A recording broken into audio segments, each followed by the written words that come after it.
Soyez les bienvenus ce dimanche matin, 8h30, 9h, votre magazine hebdomadaire Tendance Confidence, diffusé sur la première radio régionale et indépendante en Normandie, Tendance Ouest.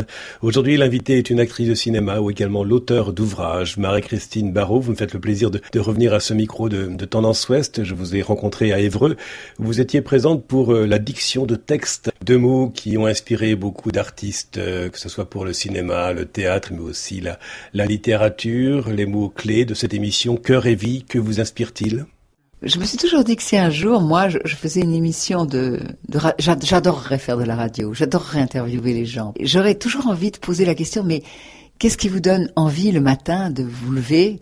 Qu'est-ce qui vous propulse dans la journée, dans la semaine, dans le mois, enfin dans la vie ? C'est une question que on oublie souvent de se poser, mais quand on se la pose, c'est important. Et j'ai l'impression qu'avec un titre comme ça, Au cœur de la vie, c'est cette question-là que vous posez. C'est-à-dire, c'est quoi votre vie et c'est quoi le feu qui anime votre vie ? Au cœur de la vie, ça m'inspire ça. On a envie de baisser les bras quelquefois. On est fatigué, on trouve que tout est trop dur, que les choses sont pas, c'est pas juste. On s'est donné du mal et puis ça vient pas comme on voudrait, tout ça. Mais cette raison d'être, cette raison pour laquelle le matin on se dit non, aujourd'hui c'est une journée qui m'est donnée et je vais faire en sorte qu'elle soit belle et qu'elle veuille dire quelque chose. Moi c'est comme ça que j'essaie de vivre et quand je rencontre des gens qui vivent comme ça, généralement le courant passe très vite. Vous êtes également comédienne. Qu'est-ce qu'un artiste pour vous, Marie-Christine Barrault ? Dans les textes qu'on va dire demain, on se pose cette question. C'est quoi un artiste ? Mais à la fois c'est quoi dans ce qu'il a à donner et c'est quoi dans sa position dans la société, dans la ville, dans la vie et dans la ville ou dans la campagne. Mais enfin, l'art c'est vraiment un moteur extraordinaire. Je pense que la transcendance qui vient de l'art. Alors l'art du comédien, c'est pas l'art le plus grandiose. Hein, c'est pas, on n'est pas des créateurs ou comme des musiciens ou des peintres. Mais je crois qu'on est au service des créateurs. Et je crois aussi que c'est comme si on était instrument et instrumentiste. Et ce travail sur soi-même pour être au service des autres, c'est jamais fini d'abord, et puis c'est très exaltant. Et vraiment, je changerais ma vie pour rien au monde, même s'il y a des jours où je trouve que c'est un peu dur, quoi. C'est pas toujours pain béni, ça se fait pas tout seul. Mais c'est tellement excitant, c'est un challenge continuel. D'avancer et puis de partager. Voilà, c'est un métier qui permet aussi d'être toujours dans la relation aux autres, dans l'ouverture aux autres, dans la compréhension mutuelle. C'est un métier, quand on arrive à le faire et à le faire bien, c'est un métier vraiment magnifique. Dans une vie, c'est aussi en présence de lumière que nous prenons conscience de nos traces d'ombre. Qu'est-ce qui donne un sens particulier à votre existence, Marie-Christine Barrault ? L'amour de la vie, l'amour des êtres humains, l'amour des enfants, l'amour du soleil, l'amour du Christ. C'est vraiment l'amour. J'aime. J'ai l'impression que si je devais me définir, je dirais je suis quelqu'un qui aime. Moi, je pense vraiment que notre passage sur la Terre, c'est pour construire un espace d'amour, pour construire une ouverture d'amour. Et je pense que s'il y a une éternité à vivre, elle est là. C'est-à-dire que, au fond, ce qu'on aura été capable d'être en disponibilité d'amour, notre vie, c'est la capacité d'amour qu'on aura été capable d'atteindre. Et c'est finalement formidable, hein. Je trouve que c'est extraordinaire de se dire ça. Parce que ça va de l'avant, parce que je pense que s'il y a une éternité, c'est là qu'elle se joue. Elle se joue enfin, je devrais pas dire s'il y a une éternité, puisque quand même, quand on dit le credo, je crois en la résurrection des morts. Mais disons que on sait pas quelle forme ça a. Mais à mon amour, l'amour, il est impérissable. Si on est arrivé à un degré d'amour, il est impérissable. C'est pour ça que je suis toujours triste de voir des êtres humains qui mettent pas du tout d'amour dans leur vie, qui sont que dans le ronchonnement, la frustration, l'aigreur et tout. Je dis mon Dieu, mais alors ils vont être arrêtés comme ça le jour de leur mort, ils vont être arrêtés dans cette situation-là. Ça fait triste, non ? Et lorsque vous incarnez un rôle au cinéma ou au théâtre, en quoi ce rôle vous fait-il découvrir quelque chose de vous-même, ou bien vous fait-il oublier qui vous êtes ? Ah non, moi je pense pas. Je pense qu'au contraire, enfin en tout cas en ce qui me concerne, je peux parler que de moi, mais moi au contraire, à force d'incarner des rôles et des rôles même apparemment éloignés de moi, ça me fait bien mieux comprendre qui je suis. Bien mieux. Il y a une très belle pièce de Pirandello qui s'appelle Se trouver, qui est l'histoire d'une actrice. Et ça, bon, c'est une pièce que j'ai pas jouée, mais j'aurais aimé la jouer, mais c'est une pièce qui pose ce problème-là, de savoir qui est l'actrice finalement. Est-ce qu'elle est ce qu'elle est? Est-ce qu'elle est ce qu'elle est sur scène? Mais je pense que justement, c'est une espèce de cuisine dans laquelle on peut se trouver, et se trouver plus et de plus en plus profond. Faut pas s'arrêter non plus à soi-même, que à soi-même. Non, mais c'est une vraie rencontre, un vrai rendez-vous avec soi-même. Et au fur et à mesure, je trouve qu'on devient plus perspicace sur soi-même. Au cours de cette première partie d'émission, Marie-Christine Darrault, vous n'avez pas caché votre foi chrétienne, vous l'avez clairement exprimée. En quoi cette foi chrétienne vous aide-t-elle dans votre vie ? Mais pour moi, c'est très important parce que je suis. Il se trouve que géographiquement et historiquement, je suis née dans un pays où on est volontiers chrétien. Mais peut-être si j'étais née ailleurs, j'appartiendrais à une autre religion ou pas de religion, je ne sais pas. Mais que ce soit la religion de l'incarnation, que notre Dieu soit un Dieu incarné, pour moi c'est fondamental. Vraiment, c'est pas que j'ai beaucoup d'amis juifs et j'ai des discussions oiseuses. Je dis mais pourquoi vous n'avez pas voulu que ce Christ soit l'incarnation? Il était là, il y avait pourquoi vous et encore maintenant. Ah non, on n'est pas fous, on n'aurait pas encore. Parce que je dis mais c'est inouï l'incarnation. Un Dieu incarné, c'est inouï. Je veux dire, c'est le plus beau cadeau qu'on pouvait faire aux êtres humains. C'est-à-dire, moi, je milite pour qu'on n'oublie jamais que nous sommes à la fois des corps et des âmes. Et notre Dieu nous a donné l'exemple en étant un corps. Aussi, à un moment donné, pendant un certain temps, il a été un corps. Et moi, mon métier d'actrice, il est absolument dans cette lignée. Je vois un mot, je lis un mot, et mon travail, c'est de faire en sorte qu'il rentre dans la chair des gens, qui rentre dans la mienne, et à travers ma chair, qui rentre dans la chair des gens. Même s'il rentre aussi dans leur intelligence, il commence par rentrer en tant que son, en tant que lumière. Il y a une lumière qui se dégage des mots.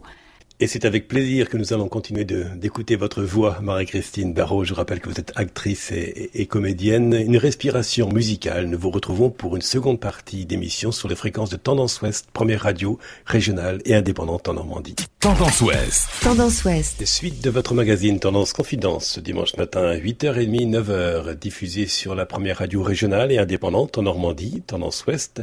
Aujourd'hui, l'invitée de ce magazine est une actrice, comédienne au cinéma et au théâtre, Marie-Christine Darrault. Vous êtes aussi l'auteur d'ouvrages et je vous ai rencontré à Évreux. Vous n'avez pas caché votre foi chrétienne tout à l'heure. Lorsque vous voyez la violence dont l'homme est capable, cela ne met pas à mal votre foi chrétienne? Je ne sais pas si vous avez entendu parler de cette femme qui est morte à Auschwitz, qui s'appelle Etty Hillesum. Elle dit admirablement ça. Elle dit, mais Dieu n'est pas content de tout ce qu'on fait. Quand elle voit autour les lois anti-juives et puis les gens qui partent en camp de concentration, elle dit, mais comment on peut dire que c'est de la faute de Dieu? Comment Dieu laisse faire ça? Mais c'est nous les hommes qui faisons ça. Et Dieu n'est pas content de nous quand on fait ça. Je trouve qu'elle déplace de façon magistrale le problème. Parce que c'est vrai que on peut pas rester les bras ballants. Quand on voit ce qui se passe, par exemple, en ce moment, enfin, on voit bien que c'est quand même les hommes qui font arriver les guerres, qui font arriver les famines, qui font arriver qui sont des loups, les hommes pour les hommes. Je veux dire, parfois au nom de Dieu. Ben, c'est le pire, ça. Ça, c'est le pire du pire, ça. Je n'arrive même pas à concevoir qu'on puisse faire ce qu'on fait au nom de Dieu. On l'a tous fait, hein, toutes les religions. Faut pas non plus aujourd'hui se voiler la face et dire que c'est aujourd'hui les musulmans, l'inquisition, hein, je veux dire, c'était pas les musulmans, hein. Donc, je crois que c'est malheureusement, un détour, enfin, c'est se servir de la religion pour ce qu'il y a de plus bestial, de plus ignoble chez les individus. Malheureusement, c'est un argument pour ceux qui ne veulent pas de Dieu, qui refusent Dieu en disant, mais si c'est au nom de Dieu on est capable de faire ça, ne me parlez pas de votre Dieu, on n'a pas envie de le connaître, on n'a pas envie d'aller vers lui.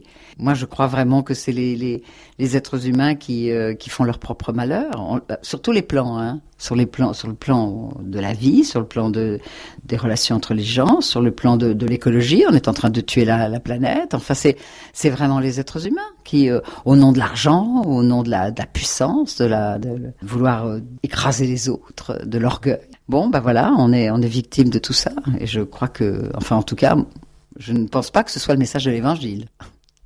Et entre croire en Dieu, en l'autre, ou bien en vous-même, qu'est-ce qui vous apparaît le plus exigeant ? Qu'est-ce que je pourrais dire ? Croire en Dieu, croire en l'autre, croire en soi. C'est pas la même chose, hein. Croire en soi, bon, commençons par le plus simple. Croire en soi, bon, je pense qu'il y a une sorte de... Il faut avoir une foi quand même en soi-même, je veux dire, s'aimer. Moi, j'ai toujours dit que vraiment, on oublie toujours, aime ton prochain comme toi-même, pour l'amour de Dieu. Mais aime ton prochain comme toi-même.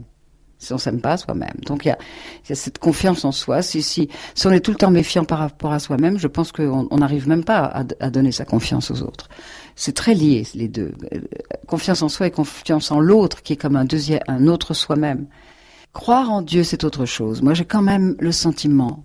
Jamais je pourrais me satisfaire comme ça, en disant, ah, c'est merveilleux, j'ai rencontré Dieu. C'est pas moi qui ai rencontré Dieu, c'est Dieu qui m'a rencontré. C'est Dieu qui m'a pris par la main. C'est Dieu qui a décidé que j'étais son enfant et que, voilà, j'étais avec lui. Donc de ce côté-là, j'ai un seul mot, merci.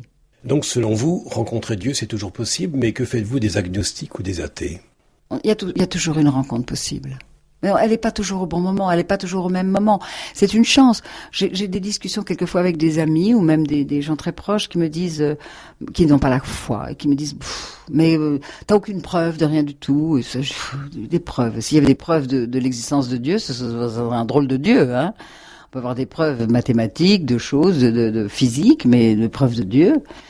Moi, la seule preuve de Dieu que j'ai, c'est la lumière que je ressens en moi et qu'il a mise en moi. Alors, je vais pas m'enlever ça sous prétexte que c'est pas scientifique. Mais en revanche, je pense qu'il y a des gens qui vont peut-être rencontrer Dieu un instant, à un moment, peut-être même simplement au moment de mourir, je sais pas. On a tous notre chemin, c'est une chance, c'est pour ça que je dis merci. C'est une chance d'avoir été justement prise par la main par Dieu quand j'étais petite. C'est une chance formidable. En même temps, c'est une exigence, mais c'est une chance.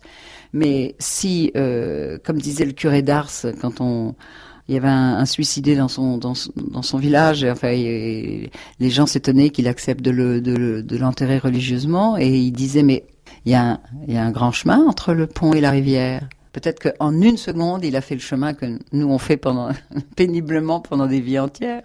Nous savons, Marie-Christine Barrault, que la foi n'évite pas la souffrance, même si elle donne un peu d'espérance. Mais comment donner une présence lorsque nous sommes face à l'absence physique d'une personne aimée ? C'est une occupation à temps plein, qui n'est pas morose. Enfin, certains jours, si, il y a des moments où tout d'un coup le poids est très très lourd et on a envie plutôt de pleurer qu'autre chose. D'ailleurs, pourquoi ne pas pleurer ? Et puis il y a des moments au contraire où on a l'impression de porter deux êtres en soi, celui qui n'est plus là et soi-même, et ça donne ça donne à la fois un poids, mais ça donne aussi une légèreté, ça donne il y a de tout, il y a des révoltes, il y a des moments de chagrin épouvantables, et puis il y a des moments de grande joie parce qu'on se dit, mais alors donc aussi la preuve qu'on est toujours l'un avec l'autre, c'est aussi que l'histoire a été vraie, que l'histoire était juste. Les événements de la vie, on les choisit pas. La seule chose qu'on choisit, c'est comment on les vit. Et mon amour est plus fort, et mes sentiments sont plus forts. La joie que j'ai à être unie à quelqu'un pour l'éternité, c'est plus fort que la mort. Et oui, mais une chose est de le dire, et autre chose de le vivre, ce passage d'un être proche vers l'éternité pour ceux qui y croient. Moi, je me souviens que mon premier mort, c'était ma grand-mère. Elle est morte dans mes bras et j'étais pas petite, hein, j'avais quand même 30 ans. Et je lui parlais et je lui disais, bah alors toi, tu sais maintenant ce qu'il y a après la mort, mais débrouille-toi, dis-le-moi, fais que je comprenne et tout. En même temps, il y avait une espèce j'étais envieuse quand même que elle savait quelque chose. Vous savez, quand vous aimez quelqu'un qui est mort, c'est comme si vous teniez la main constamment à quelqu'un qui est dans l'éternité. Et ça ouvre énormément la vie sur la terre. C'est-à-dire qu'on ne peut plus être enfermé dans le petit temps quotidien, dans les petites choses. On ne peut plus. On est condamné à la transcendance. Parce que la personne avec qui dont on est le plus proche est dans cette transcendance. On ne sait pas exactement où il est, mais il y est. Et nous, on le tient par la main. Et quelle est cette citation que vous aimeriez laisser aux auditeurs de Tendance Ouest ? Les vivants ferment les yeux des morts, mais ce sont les morts qui ouvrent les yeux des vivants. Et il y a aussi une phrase de Rilke qui dit « Après tout, ils n'ont plus besoin de nous, ceux qui nous ont quittés trop tôt, mais nous qui avons besoin de si grands secrets, nous pour qui, si souvent, le deuil engendre un bienheureux essor. » Je crois qu'au-delà de la souffrance et du manque de quelqu'un, avoir un proche qui est mort et qui est dans l'éternité, c'est une grâce. Seulement, c'est une grâce qui fait souvent mal, mais c'est une grâce. Et de l'espérance. Un grand merci, Marie-Christine Barrault, pour ce temps accordé à Tendance Ouest et son magazine Tendance Confidence. Dans quelques instants, votre journal de 9h, proposé par la rédaction. Auparavant, c'est votre billet spirituel. Et ce dimanche, il vous est donné par l'abbé Philippe Hérondel du diocèse du Havre. Quant à moi, je vous dis à la semaine prochaine. Podcast by Tendance Ouest.